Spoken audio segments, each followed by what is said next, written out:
In a small town where everyone knows each other, there's a cozy, family-owned coffee shop. Every morning here begins with the aroma of freshly roasted coffee and the gentle clinking of cups. This place is more than just a cafe.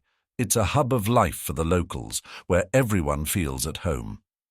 Behind the counter is Emma, a barista with a vibrant personality and strong convictions.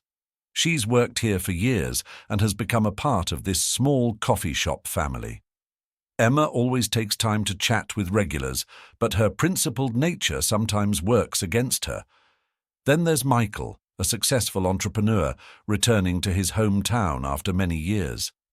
His presence immediately draws attention.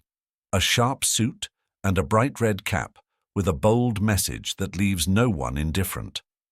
The new manager, Sophia, has recently taken her position. She's still learning the traditions of the establishment and working to earn the trust of her team while navigating the challenges that come with the role. And, of course, the customers. Each of them is a small story in themselves. An elderly couple who comes every morning for their lattes, a student typing away on a laptop before an exam, and a group of friends chatting over the news by the window. It seemed like an ordinary morning at the coffee shop, but today would change everything. The morning was progressing as usual. The clinking of cups, the muted conversations of customers, and the cheerful atmosphere that Emma loved to maintain. She glanced at the door when she heard the bell chime, signaling a new visitor. A man stood in the doorway dressed in a sharp suit.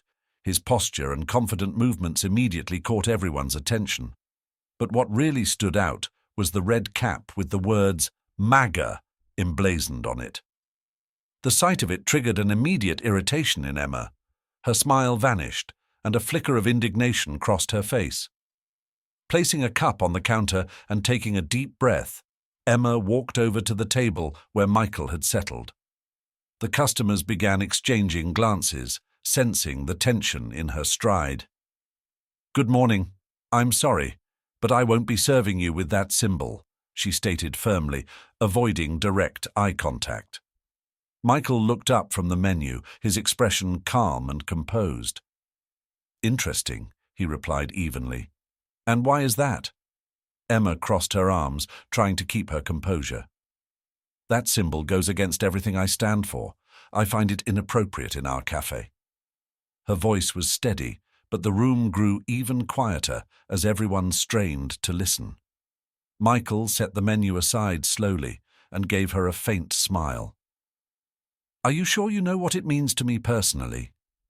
His calm demeanor only fueled Emma's irritation. She struggled for a response, but at that moment, Sophia, the cafe manager, approached the table. "Is everything all right here?" Sophia asked, maintaining a professional tone as her gaze shifted between Emma and Michael. "All right. I refuse to serve him," Emma blurted out, trying to appear resolute. Sophia raised her eyebrows in surprise. "Emma, we're here to make everyone feel welcome. I think I'll take this customer's order myself." Emma, feeling a surge of betrayal and frustration, huffed and walked away. The customers around them began murmuring quietly, clearly intrigued by the unfolding drama. Michael, meanwhile, simply smiled at Sophia. "Black coffee, please, and thank you for your professionalism." Sophia nodded and headed to the counter, while Emma stood at her station, clutching a towel in her hands as her frustration reached a boiling point. But this was only the beginning of the story. Sophia carefully placed a cup of coffee in front of Michael, maintaining her professional smile. "If you need anything else, please let me know," she said in a soft but assured tone. Michael gave a short nod, his face calm and neutral, though Sophia could sense the tension in the air was palpable. Meanwhile, Emma stood behind the counter, nervously twisting a towel in her hands, doing her best not to look in Michael's direction. To her, this moment felt like a betrayal. She felt as though her opinions and stance had been completely disregarded. A mix of resentment and anger was evident on her face, barely restrained. The customers seated at their tables exchanged glances, whispering among themselves. In a small coffee shop like this, such incidents were rare, and this one had quickly become the center of attention.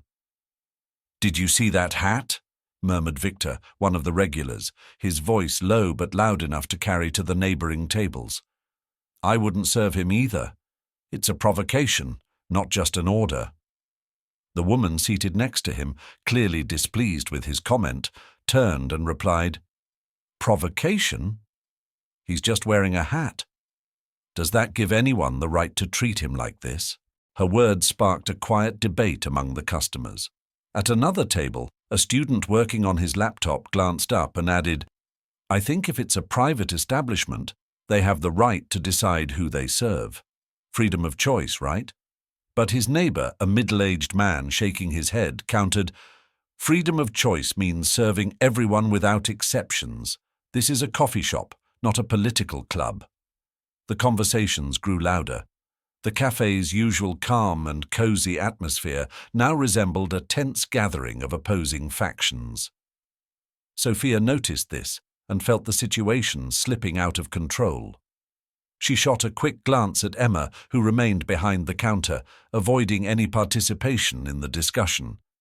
But Sophia knew many of these heated debates were a direct result of Emma's earlier confrontation with Michael. Taking a deep breath, Sophia approached the counter and quietly addressed Emma. "We can't let this turn into an open argument among our customers. I understand how you feel, but we need to show professionalism." Emma gave a curt nod, though her pursed lips revealed she was still seething inside.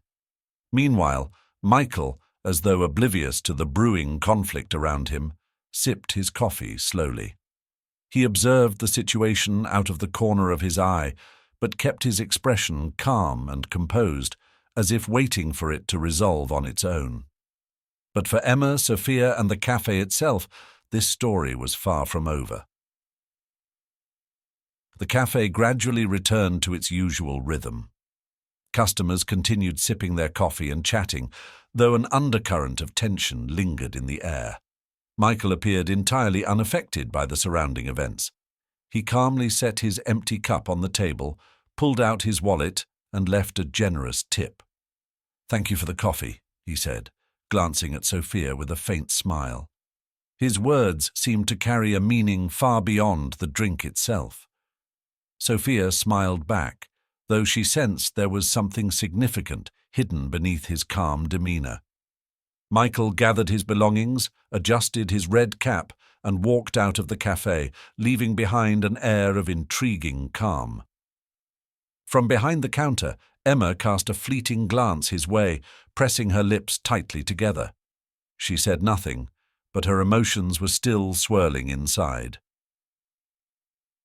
The next morning, as the cafe was just opening, the phone on the counter rang. Sophia, unpacking a box of new supplies, picked up the receiver. "Aroma Corner Cafe, Sophia speaking," she said in her usual professional tone. "Good morning, Sophia. This is Michael. I was there yesterday," came a calm, confident voice on the other end. Sophia recognized the voice instantly. "Michael, good morning. I hope everything went well." "Yes, thank you.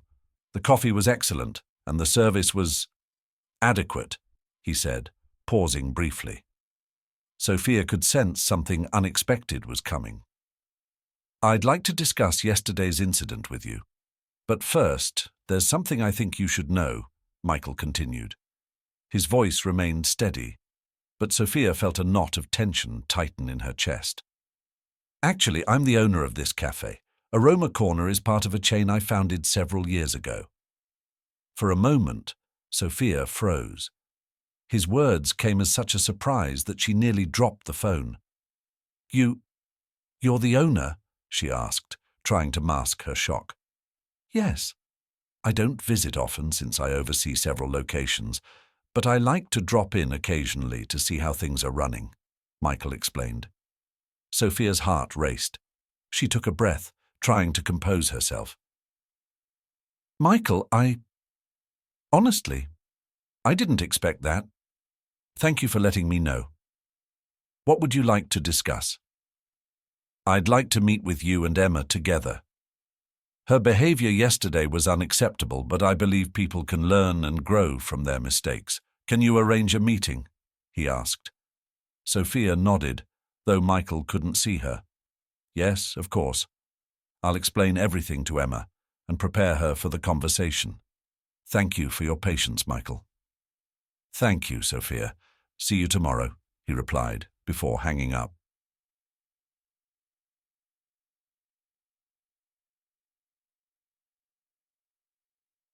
Sophia placed the phone back on the counter and paused for a moment to process what had just happened.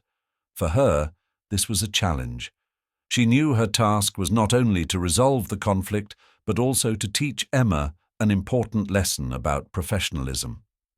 "If I handle this right, it'll be a lesson for everyone," she thought, realizing that tomorrow would be one of the most pivotal days in her career. The next morning, Emma entered the cafe, still feeling a familiar sense of dissatisfaction after yesterday's conflict. Her day took an unexpected turn when Sophia called her into the office for a conversation. "Emma, we need to talk," Sophia said, her expression serious. Emma, unaware of what was coming, sat down in a chair. "Do you know who the man you clashed with yesterday was?" Sophia asked. Emma shrugged. "Just another customer with a provocative cap." Sophia paused before replying. "That was Michael. He's not just a customer, he's the owner of this cafe." Emma froze. "What? The owner?" "Yes," Sophia nodded. "He founded the network we're part of. And I don't know if you realize this, but he called me this morning to discuss your behavior. He doesn't want to fire you, but he's asking for an explanation and wants to speak with you personally." Emma felt her face flush with heat. Her first reaction was anger. So that's why he stayed so calm. He was trying to trap me. But later, back at home, she began to reflect. The words echoed in her mind. The owner of the cafe. Her sense of righteousness and confidence started to waver. Emma decided to talk it over with those close to her. That evening, she called her friend Lisa, who had always supported her views. "You did the right thing, Emma," Lisa said. "People need to understand that their symbols matter. If he came in wearing that hat, he knew exactly the reaction he'd provoke." Those words comforted Emma a little, but deep down, she knew it wasn't so simple. The next day, she met with her brother Nate, known for his pragmatic approach to life. "Emma, I understand you wanted to stand up for what you believe in, but maybe you went too far. You work in a coffee shop. It's a space for everyone, not a platform to make a statement," Nate said. He continued, "Do you even know what he does? This Michael isn't just some random guy. He's the one who saved this cafe from shutting down. And now you want to drive him out of his own business?"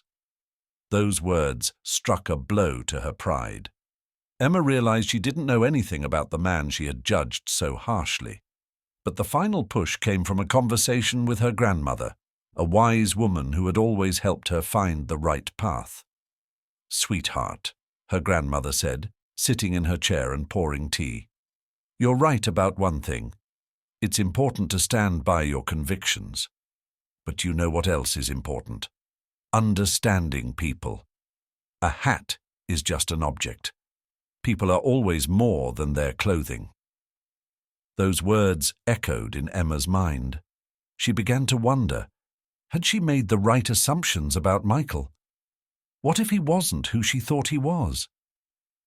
Her doubts led her to seek more information. That evening, Emma decided to learn about Michael. Quickly opening her laptop, she began to search for his name. What she found left her stunned. Articles described Michael as someone who had built a network of family-owned businesses from scratch. He had invested in small towns to create jobs, supported programs for low-income families, and organized charitable events. One headline stood out: "Local entrepreneur saves cafe from closure, providing jobs for youth." "That's him?"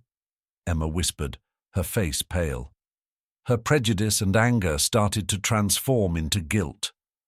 Emma closed the laptop and sat in silence for a long time. She began to understand that her actions had been unfair. Michael wasn't just a customer with a red hat. He was a person who had done far more than she had ever imagined.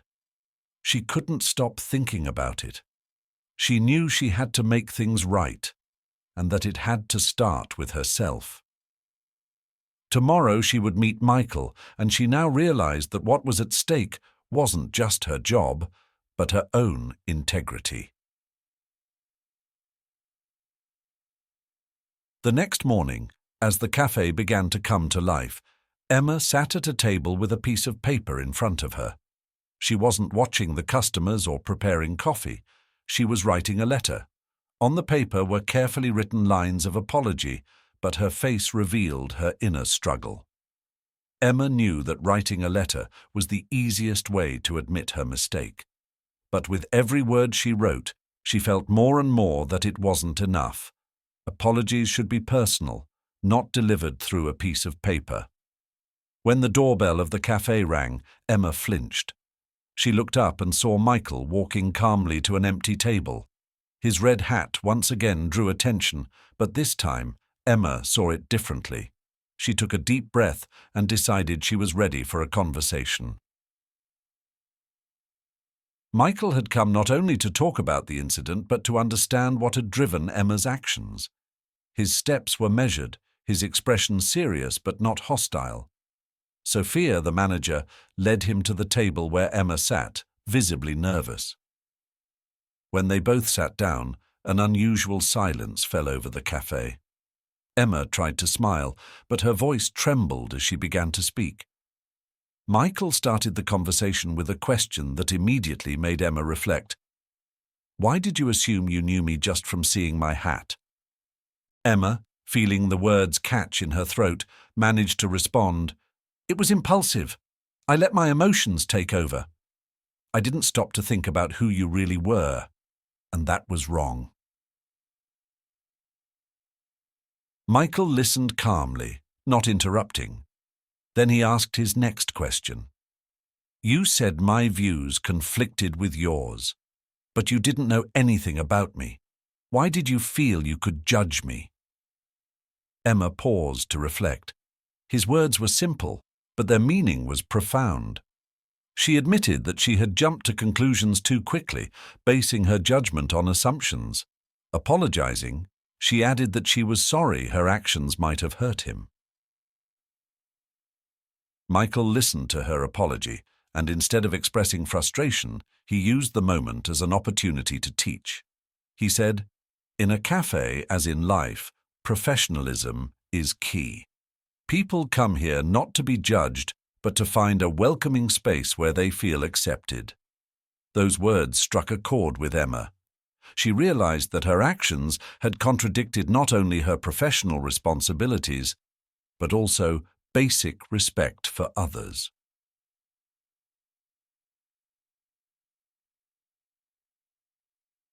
But Michael didn't stop there. Instead of punishing her, he offered a unique solution. "I'd like you to temporarily step away from your current role. We have charitable projects that support the local community. You'll work with different people to gain a broader perspective. It will give you a new way to see things." Emma was stunned. She had expected a stern reprimand or even termination, but this proposal made her think. It was a chance not only to make amends, but also to learn and grow. At the end of the meeting, Michael left her with words she would never forget. "Everyone makes mistakes. What matters is how we correct them and what we learn from the experience." Emma left the meeting with a heavy heart, but also with the understanding that she had an opportunity to make things right. The path ahead would teach her more than she had ever anticipated. From the very first days working on the charity project, Emma felt out of her comfort zone. It was a completely new environment where her usual beliefs and stereotypes collided with the real-life stories of people. Michael's project, which provided meals for the homeless, brought together individuals with vastly different perspectives and life experiences. At the charity kitchen, Emma watched as a man wearing a T-shirt with a political slogan opposite to her own beliefs calmly helped a young woman prepare meals. They laughed, discussed recipes, and even shared personal stories. Emma couldn't help but marvel at how, in this space, personal differences seemed to fade into the background. Each day on the project brought new revelations. She began to notice that while her own views remained intact, they no longer hindered her from appreciating others. She saw the value of being part of a team united by a shared goal. Over time, Emma became more than just a participant. She was an active contributor. She interacted with people seeking help, listened to their stories, and realized that many of their lives were far more complex than they appeared at first glance. When her time in the project ended, Emma returned to the cafe. She noticed how everything seemed different, or perhaps she had changed. Her colleagues looked at her with newfound respect. They saw that Emma had become more thoughtful, less brash, and more understanding. One day, Sophia, the manager, approached her during one of her first shifts back. "You've come a long way, Emma. I'm proud of how you rose to the challenge," she said with a smile.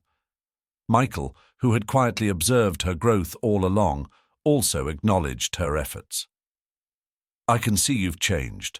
It's not just in words, it's in how you approach people now. You've grown to understand them, and that's what matters most," he noted.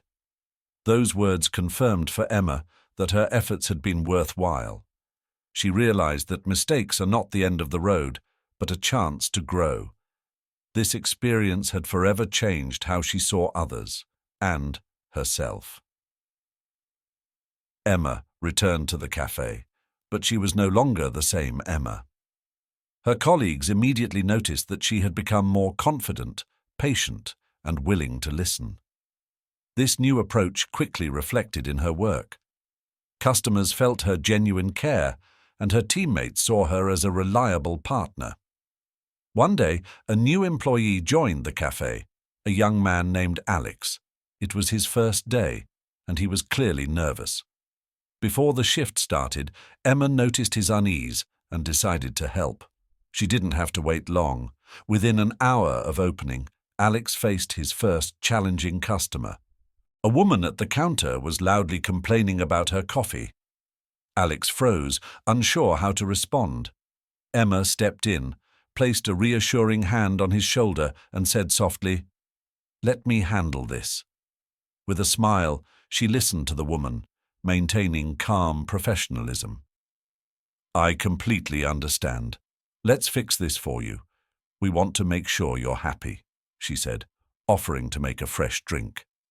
The woman softened, and the tension quickly dissolved. Afterward, Emma pulled Alex aside to share some advice. "You know," she began, "I made a mistake once, letting my emotions get the better of me. But now I've learned that patience and respect can solve much more than anger or judgment." Alex listened intently and then nodded gratefully. For Emma, this moment was significant.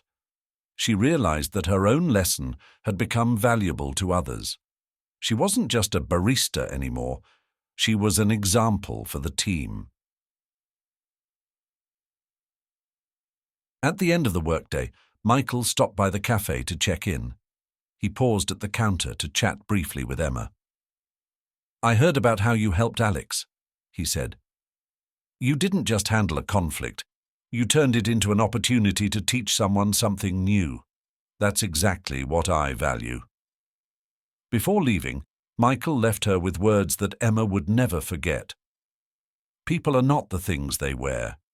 We need to learn to see each other more deeply." This story is a reminder that mistakes are not the end of the road.